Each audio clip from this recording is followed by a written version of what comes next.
오늘 하나님 말씀 마태복음 7장 13절에서 14절의 말씀입니다.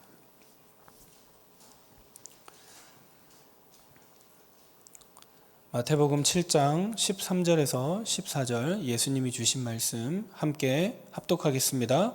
좁은 문으로 들어가라. 멸망으로 인도하는 문은 크고 그 길이 넓어 그리로 들어가는 자가 많고 생명으로 인도하는 문은 좁고 길이 협착하여 찾는 자가 적음이라. 아멘. 오늘 멸망의 길과 생명의 길 말씀의 제목을 가지고 하나님 은혜를 함께 나누겠습니다. 오늘 우리가 성경 말씀을 읽은 것과 또 우리가 찬송 드린 그 내용 그대로입니다.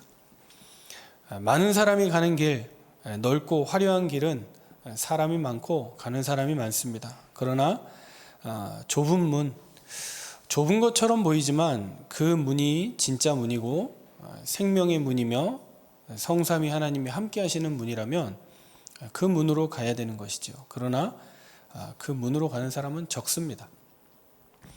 그래서 사람 보고 갈 수 있는 길이 아닙니다.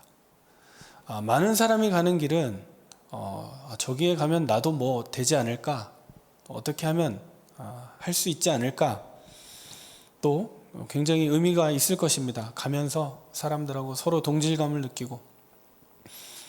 그러나 그 문은 멸망으로 가는 문이고 생명으로 가는 문은 같이 동행하는 사람도 없습니다.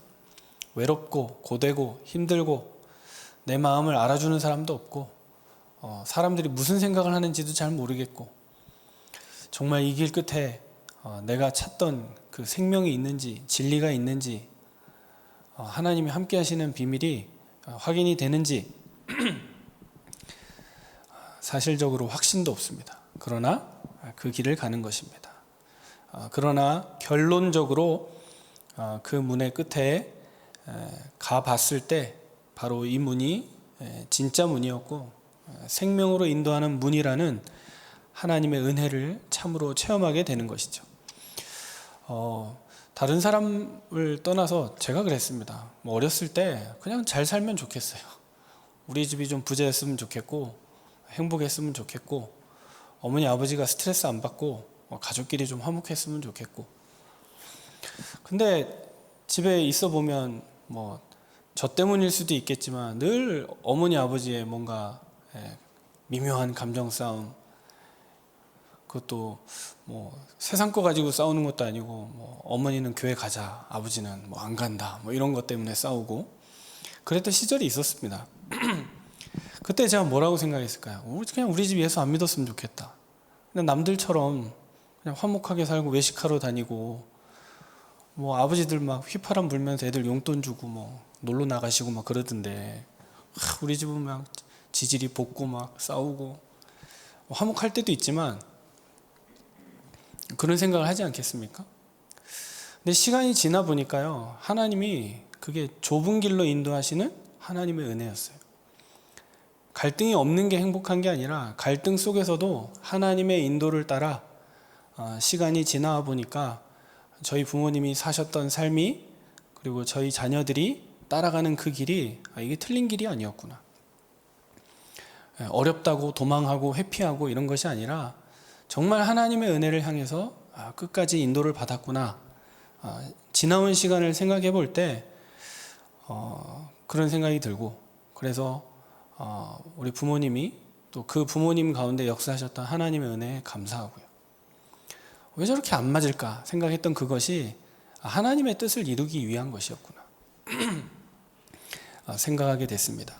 저와 여러분도 마찬가지입니다. 우리에게 항상 두 가지 길이 있습니다. 멸망의 길이 있고 생명의 길이 있습니다. 여러분이 가는 길이 힘들고 어렵고 고되고 더 이상 못 가겠다라고 생각되는 길일 수도 있습니다. 그러나 그 길이 생명의 길인지 모릅니다. 아니 친구들은 공부만 열심히 하면 되던데 나는 주일날 교회 가야 되고 서밋타임 해야 되고 성경학교 참석해서 훈련 받아야 되고 공부는 언제 합니까? 그게 생명의 길입니다. 왜냐? 세상 지식으로 채울 수 없는 영적인 지식을 붙잡는 시간이 되고, 단순한 기도가 아니라 하나님의 언약을 붙잡고 미래를 보면서 도전하고 기도하는 그 시간을 찾는 것이기 때문에 반드시 그렇게 될 것입니다. 그래서 우리가 복음 안에 있는 그 길을 향해서 가야 되겠습니다. 오늘 말씀 한번 같이 보겠습니다. 질병시대, 종교시대에 예배로 모든 것을 해결할 수 있어야 합니다. 사단의 최후 방법은 구원을 바꿀 수 없기 때문에 신자들이 예배를 놓치게 하고 실패하게 하는 것입니다. 사단의 12가지 전략은 무엇입니까? 너무 매력적이고 이것도 시스템이 되어 있기 때문에 쉽게 따라가기가 좋습니다. 그러다 보니까 예배와 기도를 모르고 내 생각, 내 주장, 내 입장만 따라가는 멸망의 길이 펼쳐지게 되는 것입니다. 올바른 예배와 기도는 창조의 빛, 그리고 하나님의 형상, 하나님의 생명이 불어넣는 생기와 보좌의 주인 되시는 성삼위 하나님, 보좌의 능력 9가지, 새 절기와 삼시대, 영원히 누릴 미래의 보좌를 누리는 것입니다. 우리가 예배와 기도를 누리고 회복하며 하나님 앞에서 이 은혜를 붙잡을 수 있는 사람이 된다면 이렇게 얘기합니다. 저는 예배 잘 드리는데요. 꼭 공예배 잘 드리는 겁니다. 내가 늘 24시 하나님을 바라보는 것, 그게 예배죠. 그리고 24시 응답하시는 하나님의 역사가 내 삶 속에 느껴지고 확인되는 것, 그게 예배입니다. 혼자서 그래서 광야로 가고 하나님이 인도하시는 축복과 은혜를 누리는 것입니다. 나는 지금 너무 감사하고 행복하고 만족하고 은혜가 충만하여서 세상 것 더 필요하지 않습니다. 주시면 감사하고 복음과 전도를 위해서 쓸 것이고 그걸 더 가지려고 제가 더 몸부림치거나 노력하지 않습니다. 그것이 하늘 보좌가 내 안에 있는 것입니다. 아기들도요 마찬가지입니다. 엄마의 사랑이, 가정에 하나님의 은혜가 자신에게 충만하게 임하면 별로 집착하지 않습니다. 장난감 있는 거 친구들에게 나눠주고 잠깐 놓고 다니기도 합니다. 그러나 그것이 채워지지 않으니까 다른 물건에, 대상에 집착을 해서 그 물건이 없으면 잠도 못 자고 밥도 못 먹고 못하는 사람이 되는 거죠. 우리 신앙이 그렇습니다.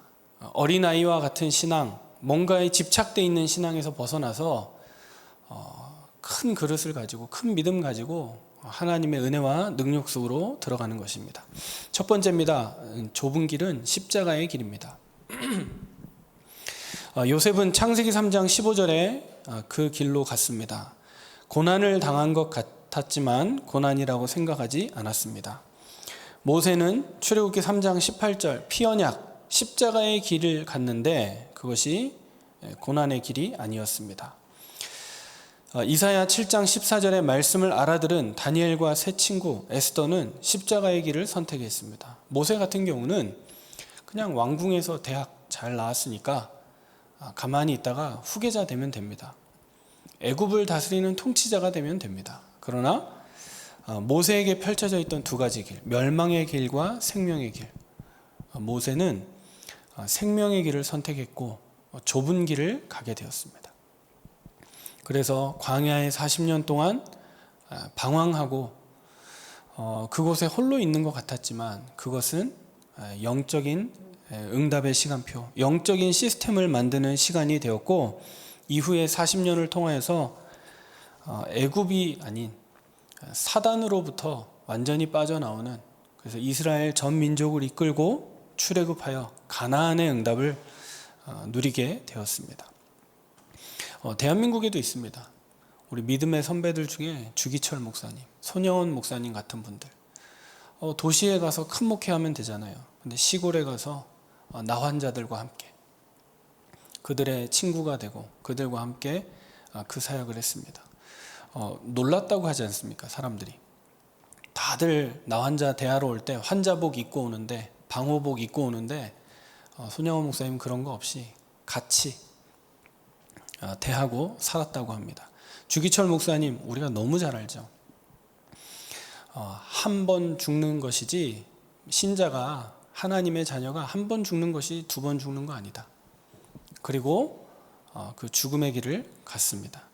대한민국에 왔던 수많은 선교사들, 자기네 나라에서 좋은 학력 가지고 좋은 직업 가지고 얼마든지 살 수 있는데 이 머나먼 땅 조선을 찾아와서 복음을 전하고 심지어 예수 믿으시오 한마디도 못하고 죽었는데 그것이 생명의 길이 되었습니다. 이 은혜를 우리가 회복해야 되겠습니다. 두 번째입니다. 협착하고 힘든 길은 고난의 길입니다. 예수님이 십자가에 처형당하자 다 도망하고 예배와 복음을 아는 사람만 남아서 그들이 세계를 살렸습니다. 십자가에 처형당하신 주님, 사실 그들을 처형당하시고 그 사실을 본 많은 증인들 다 도망하게 되었는데 제자들까지도 도망했는데 실제로는 부활의 주님께서 그들을 만나 주셨습니다. 그리고 언약을 주셨습니다. 이 약속을 붙잡고 모인 자들을 통하여 하나님의 뜻이 이루어졌고 그들을 통해 세계를 살렸습니다. 그래서 우리 다락방 복음 가진 성도들은 기도 아니잖아요. 언약 기도잖아요. 우리는 하나님의 뜻이 이루어지는 것을 붙잡고 기도하는 것이잖아요. 초대교회 사람들이 그리고 부활의 주님을 만난 제자들이 바로 이 축복을 받은 것입니다. 우리와 영원히 함께 하실 거라고 생각했고 우리에게 그 화려하고 크고 넓은 길, 왕궁으로 가는 길을 열어주실 것 같았던 그 예수님은 이제 떠나시고 전 세계에 이 생명을 전할 수 있는 길, 그 언약의 길로 우리를 인도하셨구나. 그 언약을 붙잡고 기도한 것입니다. 이 길이 어떤 길입니까? 유대인들이 핍박하는 길이었고 로마 사람들은 아예 이 사람들에게 처형을 행하고 또 압박하는, 핍박하는 그런 길이었습니다. 지금 우리는 어떻습니까? 우리에게 이런 고난의 길은 없습니다. 또 없다고 생각하는데 당하는 사람도 참 많습니다. 예수 믿는다고 아버지에게 쫓겨나는 렘넌트들, 가정에서 기도하면 뭐가 되냐라고 핍박받고 멸시받는 많은 신자들, 가문에 아무도 안 믿는데 혼자 믿습니다. 그래서 조용조용히 고난당하면서 신앙생활하는 믿음의 사람들, 안 믿는 남편 때문에 또 믿음으로 늘 기도하면서 뒷바라지 했는데 믿지 않는 후대들 때문에 혼자서 그 길을 가는 성도들이 있습니다. 그것도 고난의 길인 것 같습니다. 그러나 그 고난의 길 속에서도 하나님은 반드시 역사하신다고 하셨던 그 믿음을 가지고 누리기만 하면 됩니다. 믿을 때 믿지 않는 자가 중직자가 되고 믿지 않는 렘넌트가 하나님의 사람이 되어서 응답의 자리에 서게 되는 것입니다. 바로 그 길이 회복의 길이기 때문입니다. 이 길은 예수님께서 부활하셔서 약속하신 길입니다. 사도행전 2장 1절에 나타났던 응답, 오순절 날이 이미 이름에 이것만 누리고 있으면, 그래 하나님의 역사의 시간표, 하나님께서 일하시는 그 시간, 성령이 충만하게 역사하는 그 시간만 되어지면 70 현장, 70 지역, 70 나라, 마가다락방에 일어났던 그 역사가 그대로 재현되는 것입니다. 그래서 바울이 후대와 로마를 살리기 위해 언제든지 회당으로 들어가서 복음운동을 하고 예수가 그리스도라고 강하게 증거해서 그 현장을 살리고 회복한 것이죠. 우리도 마찬가지입니다. 아무도 가지 않는 길이기 때문에 사실 우리도 가지 않을 수 있고 또 눈이 열리지 않아서 보이지 않을 수도 있습니다. 그러나 진짜 우리가 가야 되는 생명의 길, 또 기도의 응답은 우리에게 영적인 배경, 영적인 시스템이 만들어지고 난 뒤에 오는 것입니다. 보여지는 것이죠. 성경에 있는 렘넌트 7명, 히브리서 11장의 인물들, 바울과 함께했던 사람들은 세상이 막을 수 없는 응답을 받았습니다. 하나님이 역사하시면 나이도 상관없습니다. 내 환경, 그것도 괜찮습니다. 하나님의 절대 주권이기 때문에. 어떤 목사님은 내가 있는 곳은 시골이라서 안 됩니다. 그것도 상관없습니다. 하나님의 절대 주권이 역사하신다면, 그래서 하나님을 믿는 믿음으로 저와 여러분은 서는 것이죠. 그 현장에서 예배의 축복을 누리며 하나님이 인도하시는 그 이끌음을 따라 움직여 가는 것입니다. 한 주간도 하나님은 한 마리의 잃어버린 양을 찾아서 움직이고 계시고, 우리가 그 마음 가지고 현장에서 인도를 받는 것입니다. 어떤 사람들은 이렇게도 생각합니다. 아이고, 뭐 한 마리가 중요합니까? 우리가 볼 때 99마리가 더 낫지. 왜 99마리를 굶기고 왜 한 마리 찾아서 목자가 갑니까? 라고 생각합니다. 뭐 일리 있는 말이고, 그 세상이 보는 뭐 효율성, 또 합리성 따지면 당연히 그 말이 맞죠. 근데 성경이 그 말을 설명하려고 그렇게 기록한 게 아닙니다. 말 그대로 비유인데요. 목자는 양들과 수치적인 관계가 아니에요. 한 마리는 버리고 99마리, 얘는 잡아먹고 얘는 키우고, 뭐 이런 개념이 아닙니다. 관계예요. 이 양이 지금 길을 잃고 헤매고 있어요.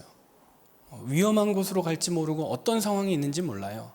그 한 마리의 양을 끝까지 돌보겠다는 마음과 중심고 목자의 자세예요. 누구의 마음이에요? 하나님 아버지의 마음이에요. 어디에 가든지 내가 너를 찾아낼 것이다. 너를 데리고 내가 돌아올 것이다. 그래서 그리스도를 우리에게 보내주신 겁니다. 저와 여러분, 많은 사람들은 나는 99마리야 라고 생각해요. 아니요. 응답받는 렘넌트들 많은데 우리 애는 집에서 뭐 하고 있는지 모르겠어요. 하나님은 그 한 영혼을 보고 계세요. 내가 거기에 시선을 맞추는 거예요. 많은 제자가 있다는데요. 70 제자가 있다는데요. 한 제자를 찾아 움직이는 그리스도의 마음을 우리가 회복해야 되겠습니다. 허황된 것, 많은 것을 찾다가 소중한 것, 진실한 것을 놓치는 경우가 많습니다. 세계적으로 성공한 사람들의 특징이 뭡니까? 대단한 일을 벌여서 성공한 사람도 있겠지만 작은 것, 자기에게 주어진 것, 그것에 진심으로 최선을 다해서 그 가운데 응답을 받은 사람들입니다. 여러분에게 맡겨진 한 영혼, 한 자녀 소중합니다. 어떤 상황, 어떤 자리에 있더라도 내가 잃어버리지 않겠다. 우리 하나님은 찾고 계신다. 그 마음 가지고 한 주간도 승리하는 저와 여러분 되기를 주의 이름으로 축복합니다. 언약기도 함께 나누겠습니다. 함께 고백합니다. 하나님께 감사드립니다. 오늘 모든 다락방 가족이 예배와 기도를 회복하게 해 주시옵소서. 예수 그리스도 이름으로 기도하옵나이다. 아멘.